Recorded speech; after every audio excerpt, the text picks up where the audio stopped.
ഈശോയിൽ എത്രയും സ്നേഹം നിറഞ്ഞവരെ, ഓഗസ്റ്റ് മാസം 29-ാം തീയതി തിരുസഭ വിശുദ്ധ സ്നാപക യോഹന്നാന്റെ ശിരച്ഛേദം അനുസ്മരിക്കുന്ന ഇന്നേ ദിനം തിരുസഭ നമ്മളുടെ വിചിന്തനത്തിനായി നൽകുന്ന സുവിശേഷ ഭാഗം വിശുദ്ധ മർക്കോസിന്റെ സുവിശേഷം 6-ാം അധ്യായം 17 മുതൽ 29 വരെയുള്ള തിരുവചനങ്ങളാണ്.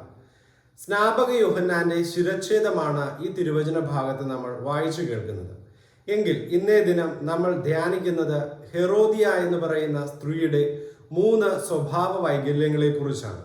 ഹെറോദിയയാണ് സ്നാപക യോഹന്നാന്റെ മരണത്തിന് കാരണമാകുന്നത്.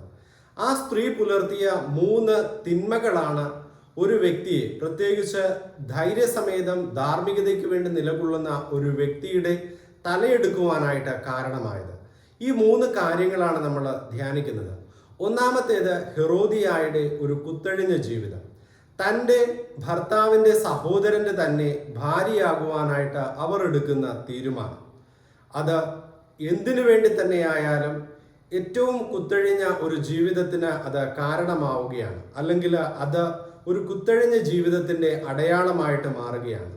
അതാണ് ഒന്നാമത്തേത്. രണ്ടാമത്തേത് വളരെയേറെ പ്രതികാര ദാഹിയായിട്ടുള്ള ഒരു മനോഭാവം. തൻ്റെ കുത്തഴിഞ്ഞ ജീവിതത്തെ മറ്റുള്ളവരുടെ മുമ്പിൽ ധൈര്യസമേതം ചൂണ്ടിക്കാണിക്കുന്ന വ്യക്തിയെ നശിപ്പിക്കുവാനായിട്ട് പ്രതികാരദാഹത്തോടുകൂടെ നിൽക്കുന്ന ഒരു സ്ത്രീ. മൂന്നാമതായിട്ട് തൻ്റെ തിന്മ നിറഞ്ഞ ലക്ഷ്യം നേടിയെടുക്കുവാനായിട്ട് തൻ്റെ മകളെ തന്നെ അതിന് ഒരു ഉപകരണമാക്കുന്ന ഒരു അമ്മ. ഇങ്ങനെ 3 തിന്മകളാണ് ഹെറോദിയയുടെ ജീവിതത്തിൽ നമ്മൾ കാണുന്നത്. സാധാരണ അമ്മമാരുടെ ജീവിതത്തിൽ ഉണ്ടാകാൻ പാടില്ലാത്ത 3 തിന്മകൾ. ഇങ്ങനെയുള്ള ജീവിതശൈലി ആരെങ്കിലുമൊക്കെ ഏറ്റെടുക്കുന്നുണ്ടെങ്കിൽ, അവരുടെ ജീവിതത്തിൽ പകർത്തുന്നുണ്ടെങ്കിൽ, ഹെറോദിയയുടെ ജീവിതം തന്നെയാണ് അത് എത്രമാത്രം തിന്മ നിറഞ്ഞതാകും, അല്ലെങ്കിൽ അത് അവരുടെ ജീവിതത്തിലേക്ക് കൊണ്ടുവരുന്ന പരിണിത ഫലങ്ങൾ എന്തൊക്കെയാകുമെന്ന് കാലം തെളിയിക്കുന്നുണ്ട്. പിന്നീട് ഹെറോദിയായും വിപ്രവാസത്തിലേക്ക് നാടുകടത്തപ്പെടുന്നുണ്ട്. കാരണം തിന്മ ചെയ്ത് കൊലപാതകത്തിന് വേണ്ടിയിട്ട് തൻ്റെ മകളെ തന്നെ കരുവാക്കിക്കൊണ്ട് ആ ഒരു വലിയ തിന്മയിലേക്ക് പോകുമ്പോൾ പിന്നീട് കാലം അവർക്ക് വേണ്ടി കരുതി വെച്ചത് ഒരു വിപ്രവാസത്തിൽ നീണ്ടു നിൽക്കുന്ന വളരെയേറെ മാനസിക വ്യതയുള്ള ഒരു ജീവിതം തന്നെയാണ്.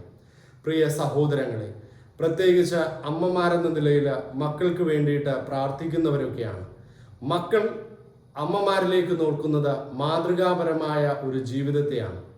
അമ്മമാരുടെ ജീവിതം തിന്മ നിറഞ്ഞതാകുന്നുവെങ്കിൽ അത് മക്കളുടെ ജീവിതത്തിലും അവരുടെ കുടുംബങ്ങളിലുമൊക്കെ പ്രതിഫലിക്കും. അതിനാൽ ഹെറോദിയ എന്നൊരു സ്ത്രീ നമ്മുടെ മുൻപിലേക്ക് വെച്ച് നീട്ടുന്ന ഈ തിന്മ നിറഞ്ഞ ജീവിതത്തെ നമുക്ക് മാതൃകയാക്കാതിരിക്കാം. നന്മ നിറഞ്ഞ അമ്മമാരാണ് ഈ കാലഘട്ടത്തിന് ആവശ്യം.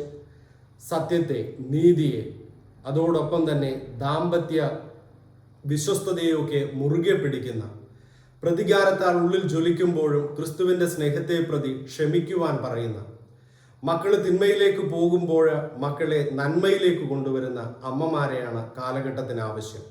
അല്ലാതെ മക്കളെ വരെ കരുവാക്കിക്കൊണ്ട് തൻ്റെ തിന്മ നിറഞ്ഞ ലക്ഷ്യം നേടിയെടുക്കുവാനായിട്ട് പരിശ്രമിക്കുന്നവരെയല്ല കാലഘട്ടത്തിന് ആവശ്യം. അതിനാൽ സ്നാപക യോഹന്നാന്റെ ശിരച്ഛേദത്തിന്റെ അനുസ്മരണമാണ് ഇന്ന് തിരുസഭ ആഘോഷിക്കുന്നതെങ്കിലും സ്നാപക യോഹന്നാനെ കുറിച്ച് നമ്മൾ ഒരുപാട് ധ്യാനിക്കാറുണ്ട്. അത്രമാത്രം മാതൃകാപരമായ ജീവിതത്തിലൂടെ ഇന്നും നമ്മളെ വെല്ലുവിളിക്കുന്ന ഒരു ജീവിത വിശുദ്ധിയുടെ ഉടമയാണ് അദ്ദേഹം. അതോടൊപ്പം അദ്ദേഹത്തിന്റെ ജീവിതത്തിന് നാശകാരണമായി തീരുന്നത് ഏറ്റവും തിന്മ നിറഞ്ഞ ഒരു സ്ത്രീയുടെ ദുർനടപ്പ് തന്നെയാണ്. അപ്പോൾ അങ്ങനെയുള്ള ദുർനടപ്പുകാരായി തീരാതെ നന്മ നിറഞ്ഞ വ്യക്തികളായി തീരുവാൻ എല്ലാ അമ്മമാരെയും അനുഗ്രഹിക്കണമേ എന്ന് പ്രാർത്ഥിക്കാം. ആമേൻ.